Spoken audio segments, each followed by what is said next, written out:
Hello friends, welcome back to my channel. இன்றைக்கி என்ன வீடியோன்னு பார்த்தீங்கன்னா எண்ணெய் கத்திரிக்காய் குழம்புல வேர்க்கடலை சேர்த்து செய்ய போகிறோம். அது எப்படின்னு பார்க்கலாம் வாங்க. கத்திரிக்காயை அறுத்து இந்த மாதிரி 4 துண்டாக போட்டு எடுத்துக்கலாம்.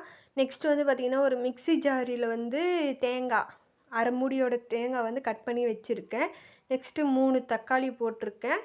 சின்ன வெங்காயம் ஒரு 10 சின்ன வெங்காயம் தோல் உரித்து போட்டிருக்கேன். அதை நல்லா அரைச்சி எடுத்துக்கலாம்.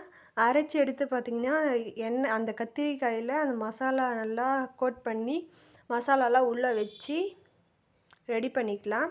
நெக்ஸ்ட் வந்து பார்த்திங்கன்னா பானால் எடுத்து வச்சு பானாலில் தேவையான அளவு எண்ணெய் கொஞ்சம் மிச்சமாகவே ஊற்றிக்கலாம். எண்ணெய் ஊற்றினு கடுகு போட்டு நம்ம மசாலா கோட் பண்ணி வச்சுருக்க கத்திரிக்காயை போட்டு நல்லா அந்த எண்ணெயிலே வதக்கி எடுத்துக்கலாம்.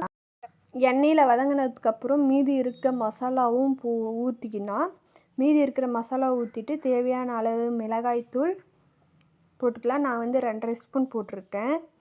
தேவையான அளவுக்கு நம்ம டேஸ்ட்டுக்கு தகுந்த மாதிரி உப்பு சேர்த்துக்கலாம். கொஞ்சமாக மஞ்சள் தூள். இதில் வந்து பார்த்திங்கன்னா நான் வேர்க்கடலை பச்சை கலக்காய் கொட்டையை சேர்க்க போகிறேன்.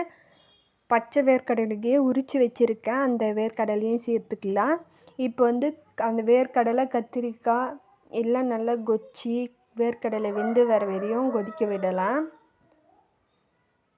நெக்ஸ்ட்டு வந்து பார்த்திங்கன்னா அந்த குழம்புக்கு தேவையான ஒரு சின்ன சைஸ் புளி எடுத்து ஊற வச்சுக்கலாம். ஊற வச்சு கரைச்சி அந்த புளி தண்ணியை வந்து நம்ம குழம்புல சேர்த்துக்கலாம். இப்போ வந்து பார்த்திங்கன்னா கலக்காய் கொட்டையும் நல்லா வெந்து வந்துருச்சு, கத்திரிக்காயும் நல்லா வெந்துருச்சு. சுவையான எண்ணெய் கத்திரிக்காய் சாம்பார் ரெடி ஆயிடுச்சு.